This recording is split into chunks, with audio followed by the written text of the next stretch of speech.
Hello everyone, it's Coder from 19. Today is day 15 in my challenge day, and today I'm going to learn about the regularization, our neural network, and if I have enough time to learn more, and I'm going to learn setting up my optimization problem. Okay, let's start.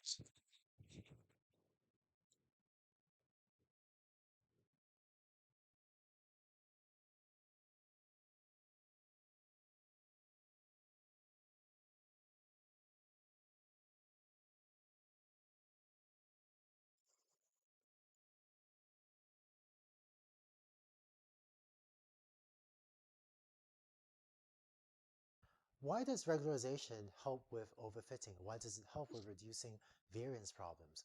Let's go through a couple examples to gain some intuition about how it works. So recall that our high bias, high variance, and just right pictures from an earlier video had looked something like this. Now let's say you're fitting a large and deep neural network. I know I haven't drawn this one too large or too deep, but let's say you're fitting some neural network and it's currently overfitting. So you have some cost function, right? J of WB equals sum of the losses, like so, right? And so what we did for regularization was add this extra term that penalizes the weight matrices from being too large. And we said that was a frobenius norm.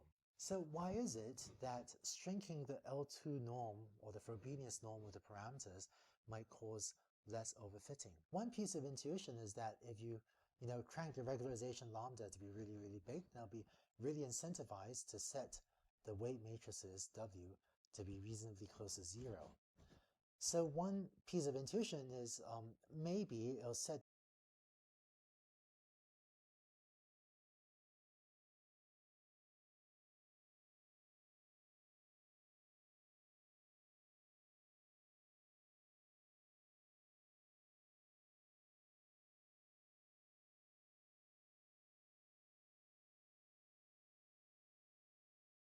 the weights to be so close to zero for a lot of hidden units that is basically zeroing out a lot of the impact of these hidden units. And if that's the case, then this much simplified neural network becomes a much smaller neural network. In fact, it's almost like a logistic regression unit, but stacked multiple layers deep. And so that will take you from this overfitting case much closer to the left toward the high bias case. But hopefully there'll be an intermediate value of lambda that results in a result closer to this just right case.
But the intuition is that by cranking up lambda to be really big, it'll set W close to 0, which in practice, this isn't actually what happens, but you can think of it as zeroing out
or at least reducing the impact of a lot of the hidden units, so you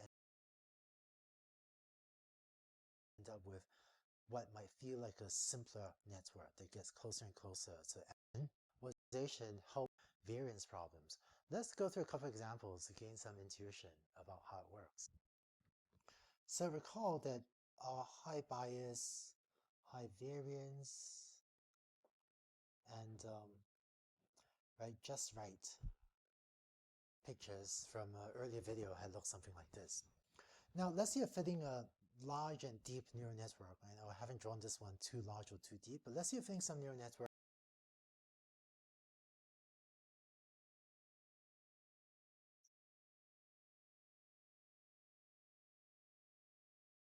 Mm. and this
currently overfitting.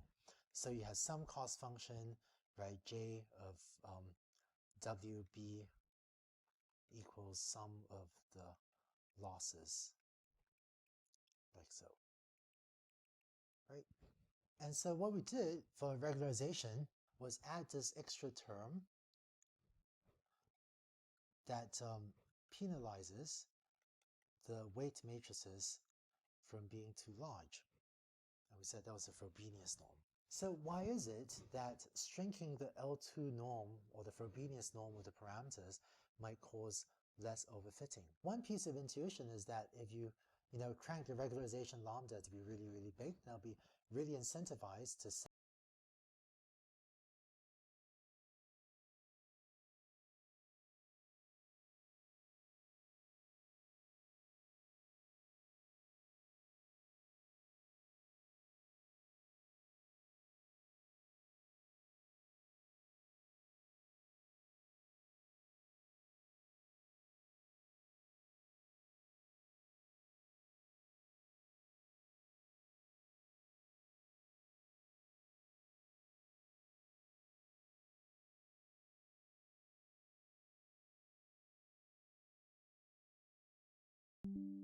set the weight matrices W to be reasonably close to 0. So one piece of intuition is maybe it'll set the weights to be so close to 0 for a lot of hidden units that is basically zeroing out a lot of the impact of these hidden units. And if that's the case, then, this much simplified neural network becomes a much smaller neural network. In fact, it's almost like a logistic regression unit, but stacked multiple layers deep. And so that will take you from this overfitting case much closer to the left toward the high bias case. But hopefully there'll be an intermediate value of lambda that results in a result closer to this just right case in the middle. But the intuition is that by cranking up lambda to be really big, it'll set W close to 0, which in practice, this isn't actually what happens, but you can think of it as zeroing out, or at least reducing the impact of a lot of the hidden units. So you end up with what might feel like a simpler network that gets closer and closer to as if you were just using logistic regression. The intuition of completely zeroing out a bunch of hidden units isn't quite right. It turns out that what actually happens is it'll still use all the hidden units, but each of them will just have a much smaller effect. But you do end up with a simpler network, and as if you have a smaller network that is therefore less prone to overfitting. So I'm not sure if this intuition helps, but when you implement regularization in the programming exercise, you actually see some of these variance reduction results yourself. Here's another attempt at additional intuition for why regularization helps prevent overfitting. And for this, I'm going to assume that we're using the tanh activation function, which looks like this, right? So this is a g of z equals tanh of z. So if that's the case, notice that so long as z is quite small, so if z takes on only a smallish range of parameters, maybe around here, then you're just using the linear regime of the tanh function. It's only if z is allowed to wander out, to larger values or smaller values like so, that the activation function starts to become less linear. So the intuition you might take away from this is that if lambda, the regularization parameter, is large, then you have that your parameters will be relatively small because they're penalized to being large in the cost function. And so if the weights W are small, then because Z is equal to W, right, and then technically it's buzz B, but if W tends to be very small, then Z will also be relatively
small. And in particular, if Z ends up taking relatively small values just in this little range, then G of Z will be roughly linear. So it's as if every layer will be roughly linear, as if it's just linear regression. And we saw in course 1 that if every layer is linear, then your whole network is just a linear network. And so even a very deep network with a linear activation function is at the end of the day only able to compute a linear function. So it's not able to fit those very, very complicated very nonlinear decision boundaries that allow it to really overfit, right, the data set, like we saw on the overfitting high variance case on the previous slide. Okay, so just to summarize, if the regularization parameter is very large, the parameters W very small, so Z will be relatively small, kind of ignoring the effects of B for now. But so Z will be relatively small, or really, I should say it takes on a small range of values, and so the activation function, if it's tanh, say, will be relatively linear, and so your whole neural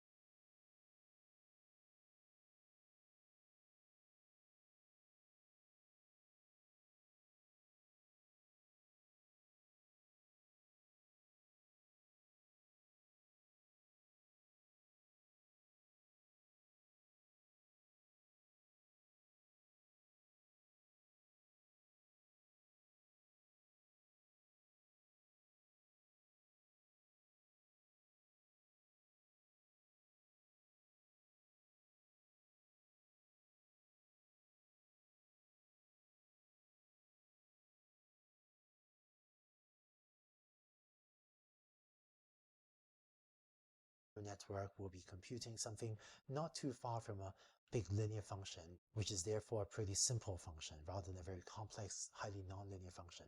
And so it's also much less able to overfit. Okay, and again, when you implement regularization for yourself in the primary exercise, you'll be able to see some of these effects yourself. Before wrapping up our discussion on regularization, I just want to give you one implementational tip, which is that when implementing regularization, we took our definition of the cost function J, and we actually modified it by adding this extra term that penalizes the weights being too large. And so if you implement gradient descent, one of the steps to debug gradient descent is to plot the cost function J as a function of the number of iterations of gradient descent, and you want to see that the cost function J decreases monotonically after every iteration of gradient descent. And if you're implementing regularization, then please remember that J now has this new definition. If you plot the old definition of J, just this first term, then you might not see it decrease monotonically. So to debug gradient descent, make sure that you're plotting this new definition of J that includes this second term as well. Otherwise, you might not see J decrease monotonically on every single iteration. So that's it for L2 regularization.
Which is actually a regularization technique that I use the most in training deep learning models.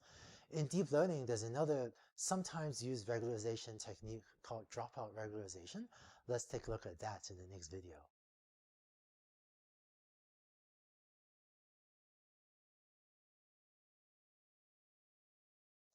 In addition to L2 regularization, another very powerful regularization technique is called dropout.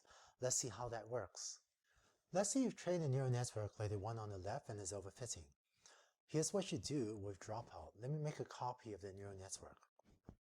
With Dropout, what we're going to do is go through each of the layers of the network and set some probability of eliminating a node in a neural network. So let's say that for each of these layers, we're going to, for each node, toss a coin and have a 0.5 chance of keeping each node and 0.5 chance of removing each node. So after the coin tosses, maybe we'll decide to eliminate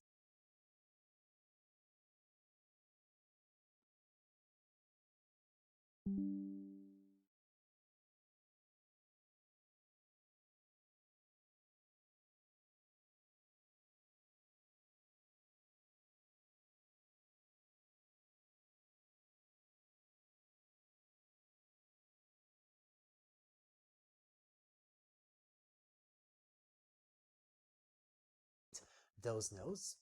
Then what you do is actually remove all the ingoing and outgoing links from that node as well. So you end up with a much smaller, really much diminished network. And then you do backpropagation, training this one example on this much diminished network. And then on different example, you would toss a set of coins again and keep a different set of nodes, and drop out or eliminate a different set of nodes. And so for each training example, you would train it using one of these reduced networks. So maybe this seems like a slightly crazy technique to just go around killing nodes at random, but this actually works. But you can imagine that because you're training a much smaller network on each example, maybe this gives a sense for why you end up able to regularize the network, because these much smaller networks are being trained. So let's look at how you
implement dropout. There are a few ways of implementing dropout. I'm going to show you the most common one, which is a technique called inverted dropout. For the sake of completeness, let's say we want to illustrate this with layer L equals 3. So in the code I'm going to write, there'll be a bunch of 3s here. That's just, that I'm just going to illustrate how to implement dropout in a single layer. So what we're going to do is set a vector d, and d3 is going to be the dropout vector for layer 3. That's what the 3 is, to be np.random.rand, and this is going to be the same shape as A3. And I'm going to see if this is less than some number, which I'm going to call keep prob. And so keep prob is a number. It was 0.5 on the previous slide, but maybe now I use 0.8 in this example. And it'll be the probability that a given hidden unit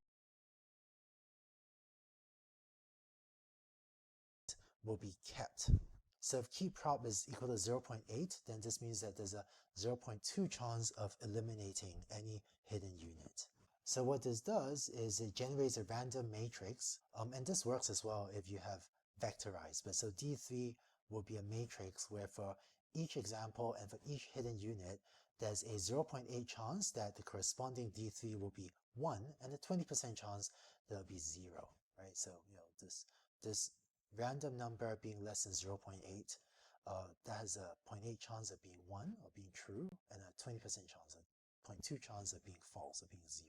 And then what you're going to do is take your activations from the third layer, let me just call it A3 in this little example. So A3 are the activations you computed, and you're going to set A3 to be equal to the old A3 times, okay, so this is element-wise multiplication, or I guess you could also write this as A3 times equals D3.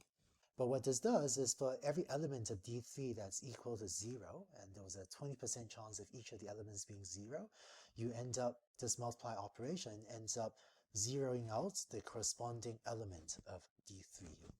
If you do this in Python, technically D3 will be a Boolean array with values true and false rather than 1 and 0, but the multiply operation works, and it'll interpret.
the true and false values as 1 and 0. If you try this yourself in Python, you see. Then finally, we're going to take A3 and scale it up by dividing by 0.8, or really dividing by our keep prob parameter.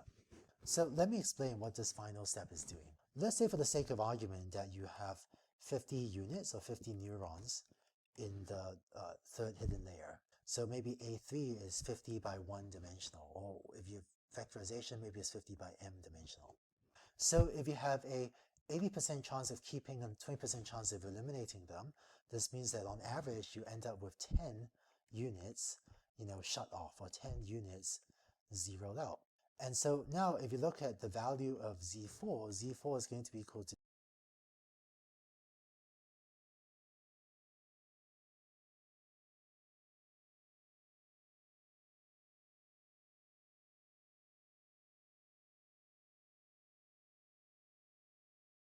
W4 times A3 plus B4.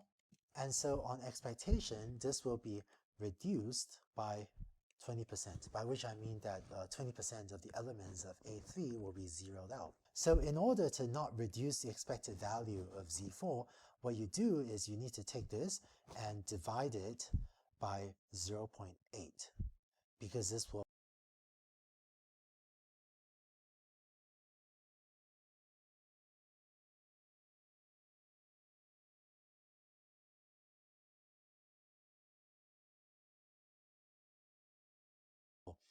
correct, or this will bump it back up by the roughly 20% that you need, so as to not change the expected value of A3.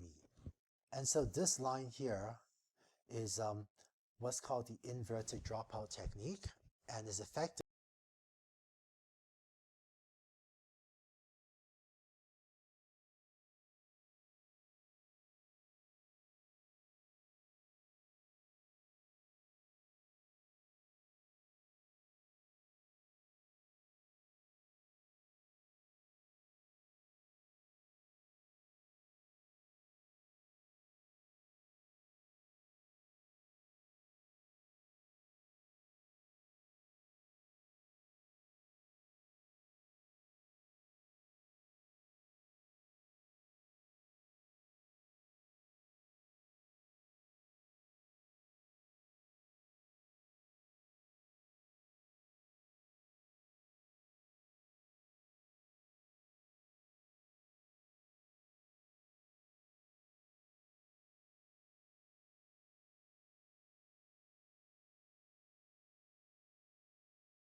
is that no matter what you set the keep prop to, whether it's 0.8 or 0.9 or even 1, if you set it to 1, then there's no dropout because you're keeping everything, or 0.5 or whatever. This inverted dropout technique, by dividing by the keep prop, it ensures that the expected value of A3 remains the same. And it turns out that at test time, when you're trying to evaluate the neural network, which talk about in the next slide, this inverted dropout technique, there's this line that I drew the green box around, this makes test time easier because you have less of a scaling problem. But by far the most common implementation of dropout today, as far as I know, is inverted dropouts. I recommend you just implement this. But there were some early iterations of dropout that missed this divide by keep prob line, and so at test time the algorithm became a little bit more complicated. But again, people tend not to use those other versions. So what you do is you use the D vector, and you notice that for different training examples, you zero out different hidden units. And in fact, if you make multiple passes through the same training set, then on different passes through the training set, you should randomly zero out different hidden units. So it's not that for one example, you should keep zeroing out the same hidden units, is that on iteration 1 of gradient descent, you might zero out some hidden units, and on the second iteration of gradient descent, where you go through the training set a second time, maybe you zero out a different pattern of hidden units. And the vector D, or D3 for the third layer, is used to decide what to zero out, both in forward prop as well as in back prop. We're just showing forward prop here. Now, having trained the algorithm, at test time, here's what you would do. At test time, you're given some x on which you want to make a prediction. And using our standard notation, I'm going to use A0, the activations of the 0th layer, to denote this test example x. So what we're going to do is not use dropout at test time. In particular, we're just going to set z1 equals w1 a0 plus b1, a1 equals g1 of z1, z2 equals w2 a1 plus b2, a2 equals, and so on until you get to the last layer and then you make a prediction y hat. But notice that at test time, you're not using dropout explicitly, in that you're not tossing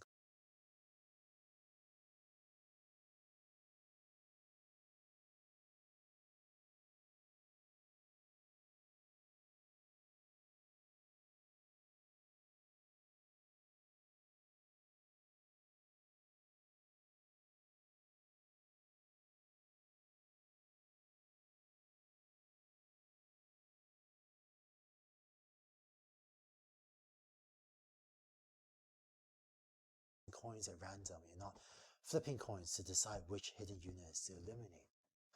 And that's because when you're making predictions at test time, you don't really want your output to be random.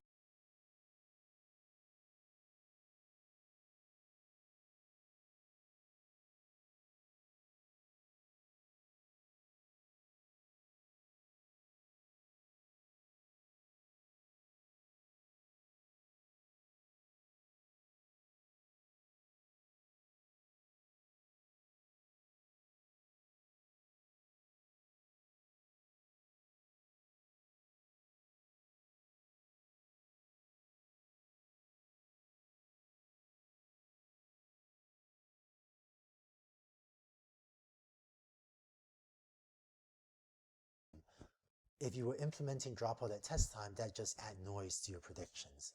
In theory, one thing you could do is run a prediction process many times with different hidden units randomly dropped out and then average across them. But that's computationally inefficient, and it give you roughly the same result, very, very similar result to this particular procedure as well.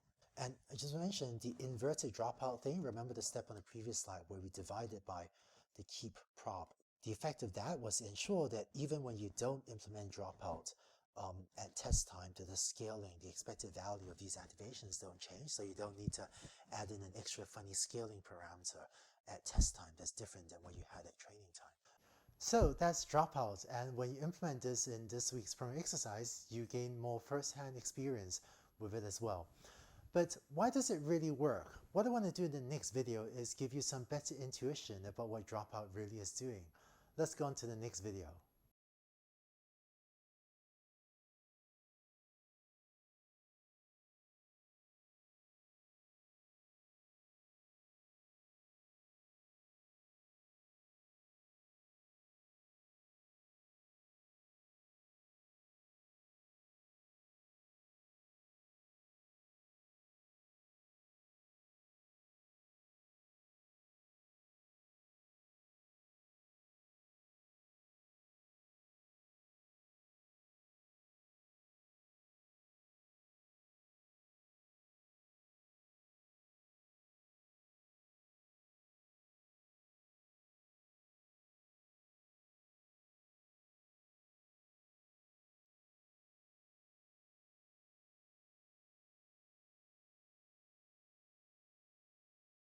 Dropout does this seemingly crazy thing of randomly knocking out units in your network.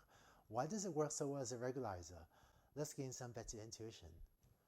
In the previous video, I gave this intuition that dropout randomly knocks out units in your network, so it's as if on every iteration you're working with a smaller neural network, and so using a smaller neural network seems like it should have a regularizing effect.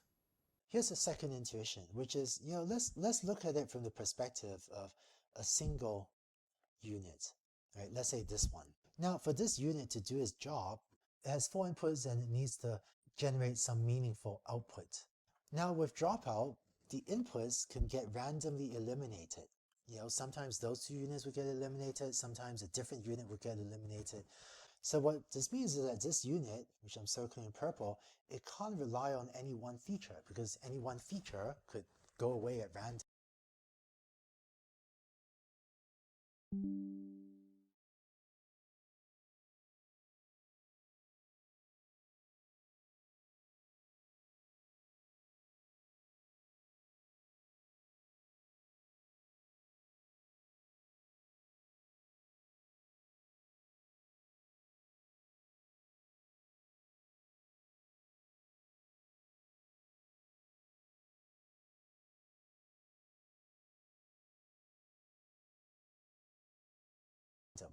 Or any one of its own inputs could go away at random.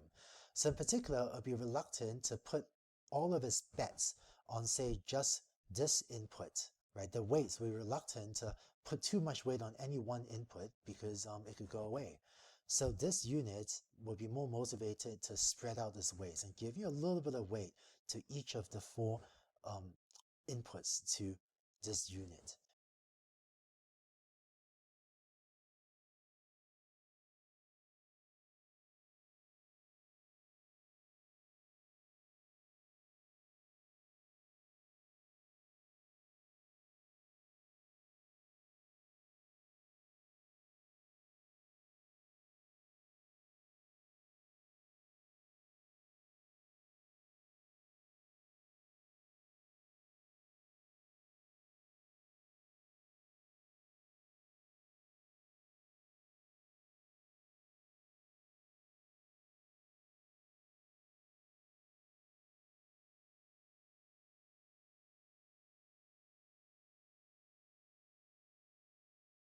And by spreading out the weights, this will tend to have an effect of shrinking the squared norm of the weights. And so similar to what we saw with L2 regularization, the effect of implementing dropout is that it shrinks the weights and does similar to L2 of shrinking the squared norm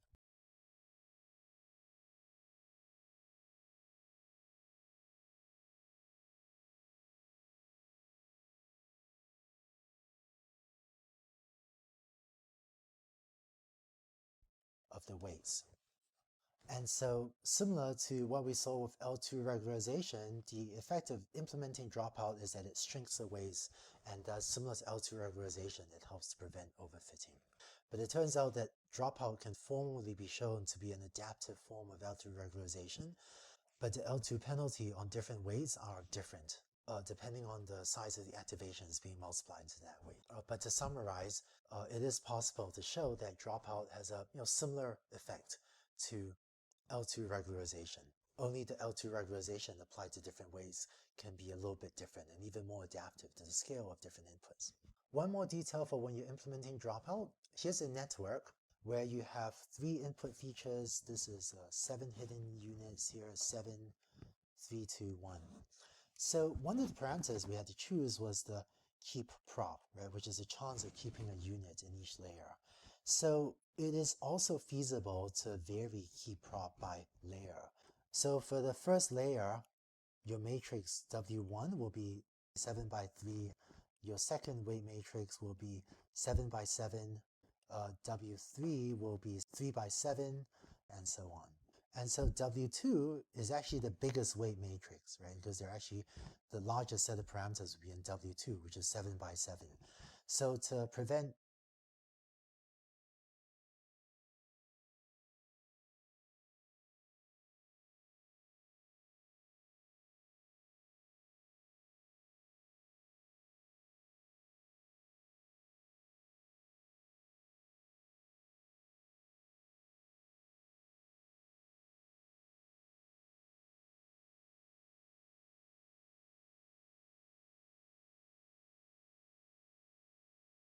doesn't offer miss dropout.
weight matrix, right? Because they're actually the largest set of parameters would be in W2, which is 7 by 7. So, right, because they're actually 7 by 3. Your second weight matrix will be 7 by 7. W3 will be 3 by 7, and so on. And so W2 is actually the biggest weight matrix, right? Because they're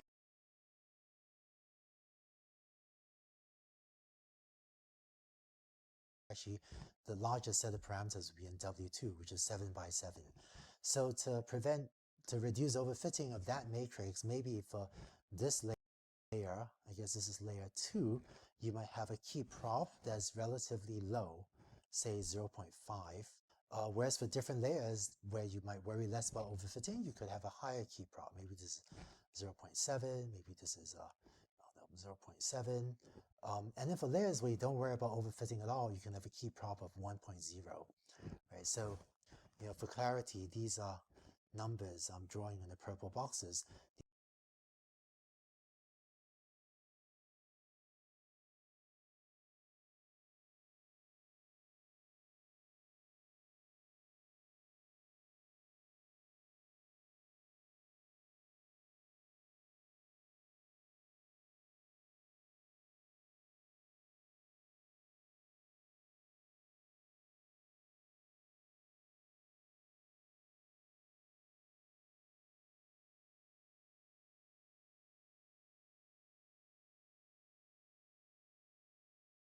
These could be different key props for different layers. Notice that the key prop of 1.0 means that you're keeping every unit, and so you're really not using dropout for that layer. But for layers where you're more worried about overfitting, really the layers with a lot of parameters, you could set key prop to be smaller to apply a more powerful form of dropout. It's kind of like cranking up the regularization parameter lambda for L2 regularization, where you try to regularize some layers more than others. And technically, you can also apply dropout to the input layer, where you can have some chance of just axing out one or more of the input features. Although in practice, usually don't do that often. And so a key prop of 1.0 is quite common for the input layer. You might also use a very high value, maybe 0.9, but it's much less likely that you want to eliminate half of the input features. So usually key prop, if you apply it at all, will be a number close to 1, if you even apply dropout at all to the input layer.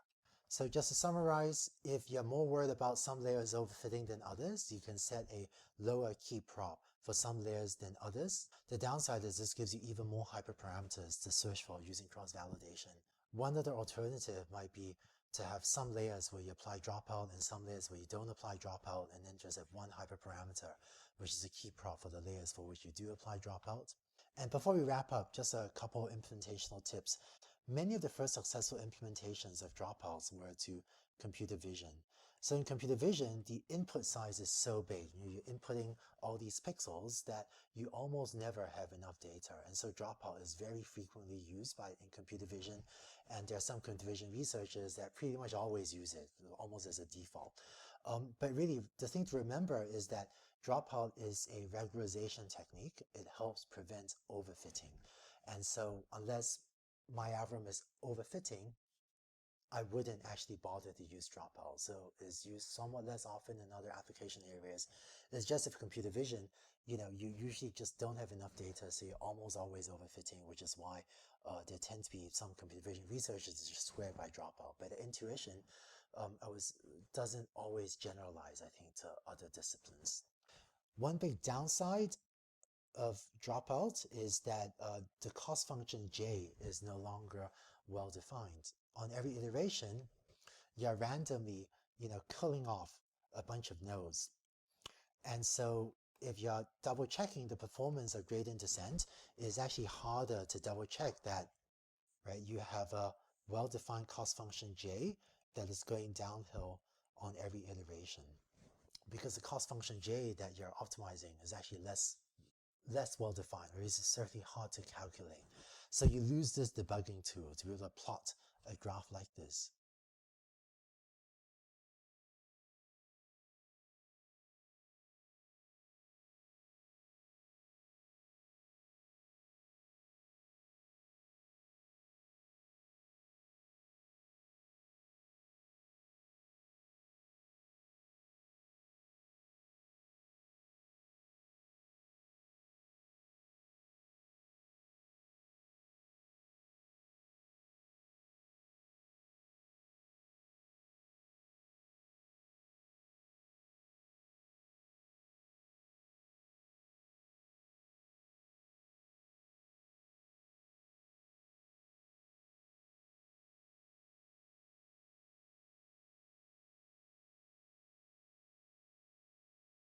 So what I usually do is turn off dropout, or if you will, set key prop equals 1, and then run my code and make sure that it is monotonically decreasing J, and then turn on dropout and hope that, I didn't introduce a bug into my code during dropout, because you need other ways, I guess, but not plotting these figures to make sure that your code is working, the gradient descent is working, even with dropout. So with that, there's still a few more regularization techniques that are worth your knowing. Let's talk about a few more such techniques in the next video.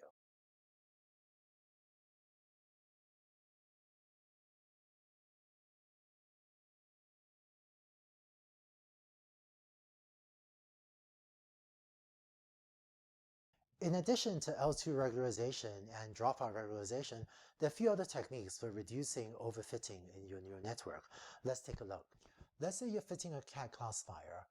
If you're overfitting, getting more training data can help, but getting more training data can be expensive, and you sometimes just can't get more data.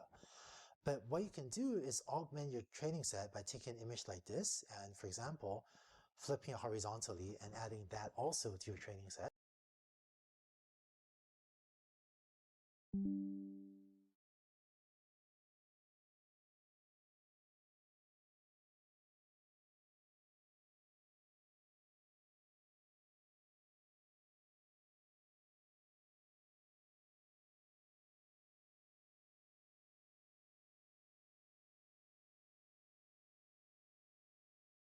So now instead of just this one example in your training set, you can add this to your training example.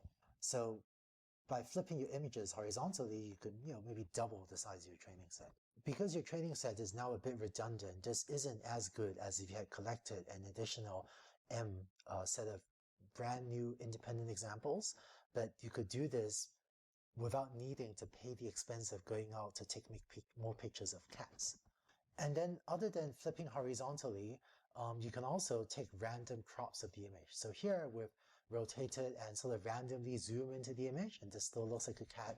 But so by taking random distortions and transformations of the image, you could augment your data set and make additional fake training examples. Again, these extra fake training examples, they don't add as much information as if you were to go out and get a brand new independent example of a cat, but because you could do this, almost for free, other than for some computational cost, this can be an inexpensive way to give your data. This can be an inexpensive way to give your algorithm more data, and therefore, sort of regularize it and reduce overfitting.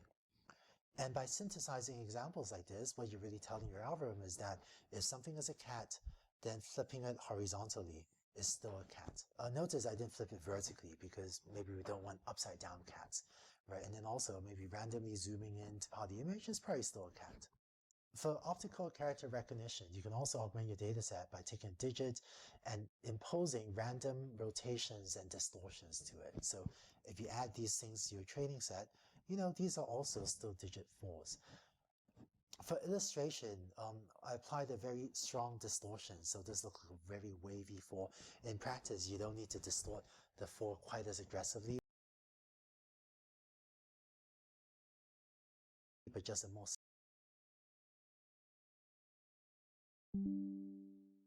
subtle distortion than what I'm showing here to make this example clearer for you, right? But a more subtle distortion is usually used in practice because this looks like really warped 4s. So data augmentation can be used as a regularization technique, as effects similar to regularization. There's one other technique that is often used called early stopping. So what you're going to do is as you run gradient descent, you're going to plot your either the trading error, your 0-1 classification error on the trading set, or just plot the cost function j you're optimizing, and that should decrease monotonically like so. Right? Because as you trade, hopefully your trading error or your cost function j should decrease. So with early stopping, what you do is you plot this, and you'd also plot your depth set error. And again, this could be a classification error on your development set or something like the cost function, like the logistic loss or the log loss evaluating our depth set. And what you find is that your depth set error will usually go down for a while, and then it will increase from there. So what early stopping does is you would say, well, it looks like your neural network was doing best around that iteration, so we're just going to stop training your neural network halfway. And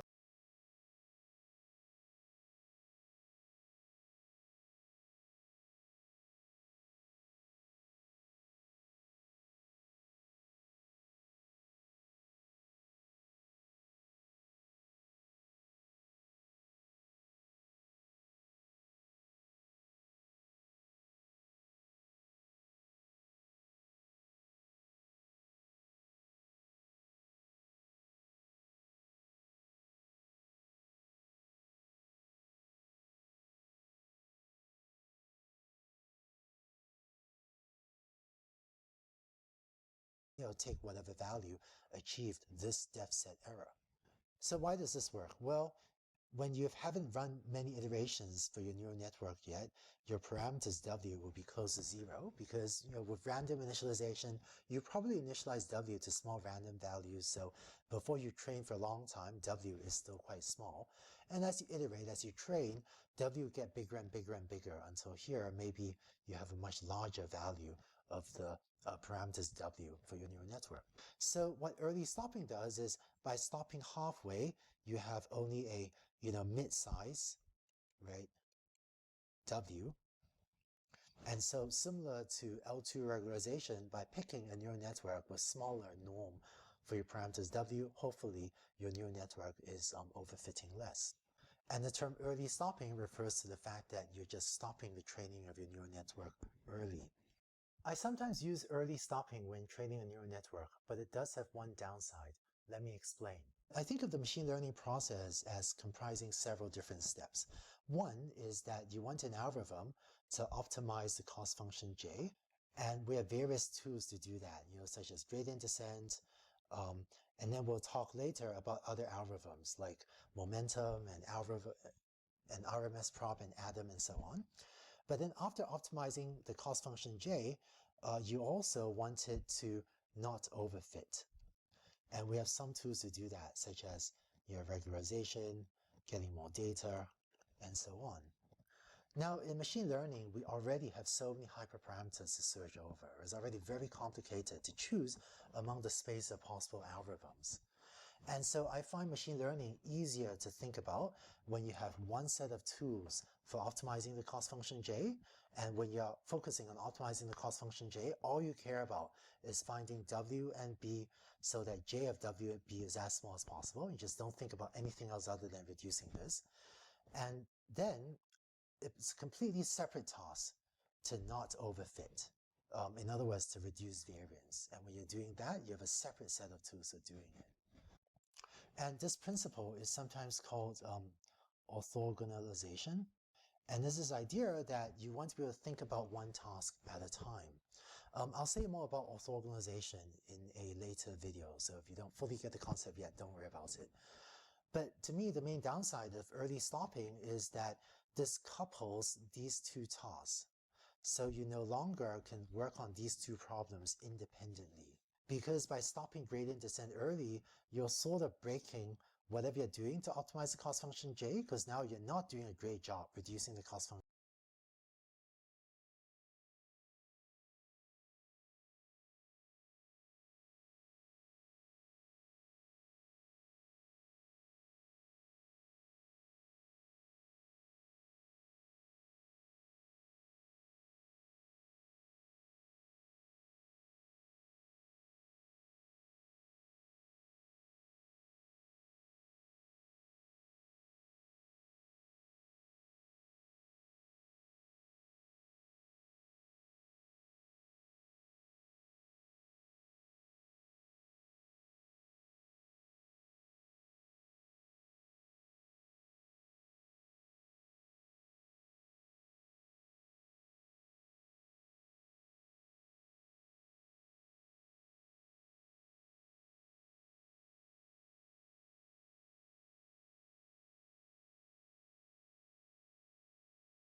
j. You sort of not done that well. And then you're also simultaneously trying to not overfit. So instead of using different tools to solve the two problems, you're using one tool that kind of mixes the two.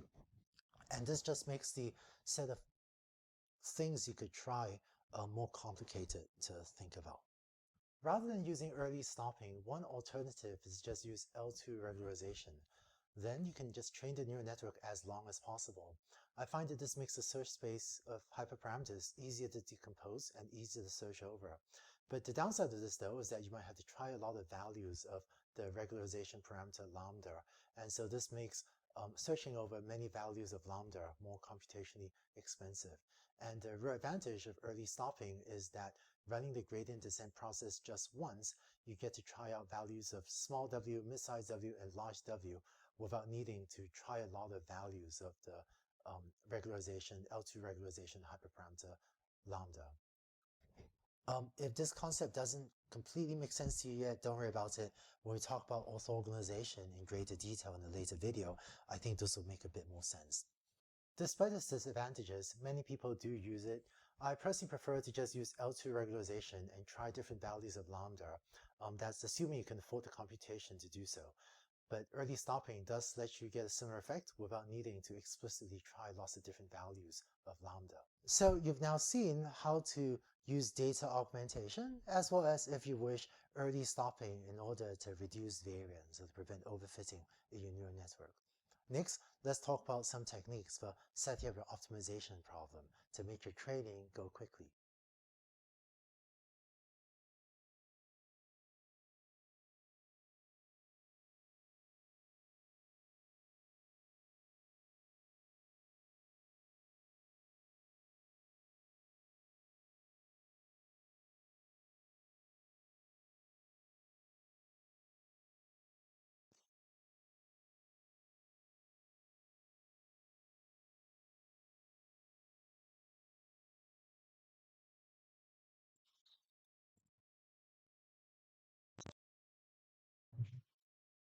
Okay, before I'm going to end up this recording, I'm going to recap today what I learned.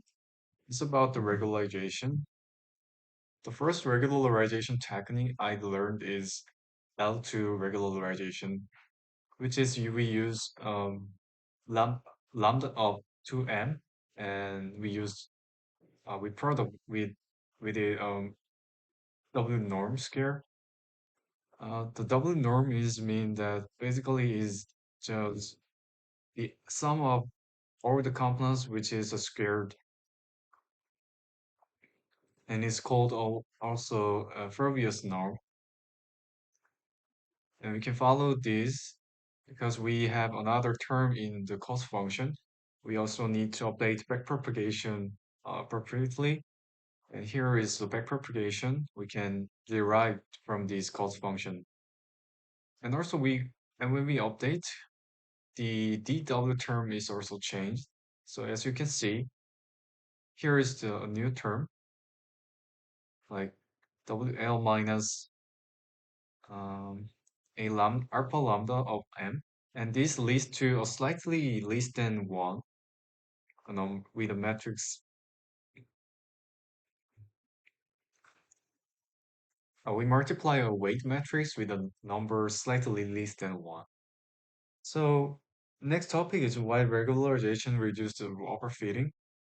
And as you can see, this update function, if we have very large lambda, we can intuitively know that it will it becomes a nearly zero. So the nearly zero, I mean, the weight becomes nearly zero. That means that we have some kind of linear form in from our model. So it's, uh, which is similar to high bias.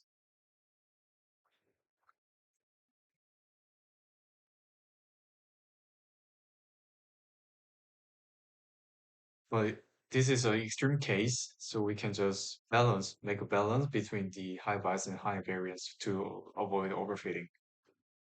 Another intuition is an example of tonnage function.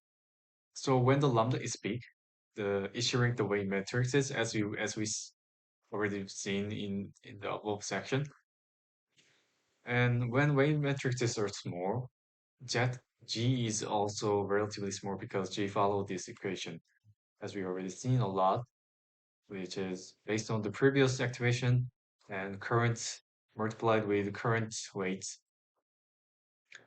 And this small g is centered at the axis on the g axis. And as you can see, the um, gradient of these is around centered g is has a linear form. So again, we can think about this kind of situation that is now overfit for the data, for the specific data like here. And the smart tips from professor is that when we don't have a regularization on our cost function, plot of cost function will monotonically decrease, like monotonically, monotonically decrease like this way. But on the other hand, because we have another term in our cost function with the regularization, so it may not decrease monotonically in this case. And another famous technique is dropout regularization. And simply it follows that we can just remove the nodes in each layer by following the probability that we set for each layers.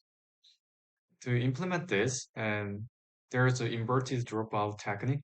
So based on the activation matrices, we can create a random matrices by comparing each component with the key probability. And then we are going to get the Boolean random matrices based on uh, that has a value 1 or 0 by the chance to get it. And after that, we going to multiply with it. And if the node has a high chance, then we're going to have value 1. And then we keep the value of as itself, it already has before. But if the value of the map uh, corresponded to the location in the matrix is in D3, if it is a 0, then we're gonna lose the iteration in this case because it's zero and multiply with another value becomes zero. And finally, we divide in divide the key probability, and this is exactly inverted. And because we removed the 20%, in this case, we set the key probability as a 0.8. So we remove the 20% of components from matrices, and we need to invert it as much as the probability to keep expected value.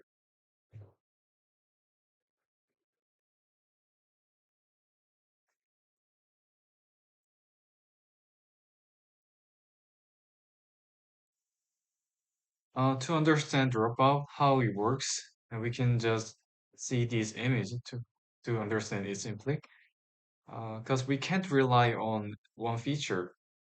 Like, let's say that we have a huge weights in this node, and if we don't have any other um, removing the node from each layer, we always rely on this one feature because it has a big weights.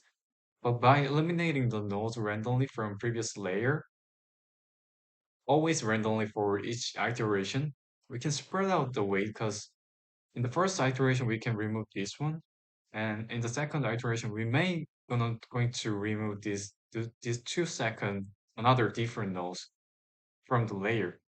So in this case, we can spreading out the weights and it shrinks the squared norm of weights as we see in the L2 regularization. And also we can vary the key probability for each layer. And in this image, the weight matrices on the second layer has a largest matrices, and we may want to uh, spreading out weights more than other layers in about these weight matrices. So we can just set 0.74 here and 0.4 here, and just one probability. Always use all the exam input samples in this case. And there are another regularization method, and the first one is data augmentation. And when we have not enough data to train, and we can just transform the data. Like this is a specific case for image data. Like we have a cat image, but we can flip the image in the by the axis, and also we can uh, do some distortion on this letter, like to train more the various transformation. Also, there is a only stopping that if we mm, if we plot the cost function about how it decreases following the number of iteration to update the parameters. And it generally monotonically decrease following the number of iteration, but with the depth, development said it may can increase again while it follows the iteration. So if we found some appropriate a meter iteration number, we can just only stopping to avoid overfitting. But there is a trade-off between the optimizing cost function and avoiding overfitting in the early stopping technique, which is called orthogonalization in this case.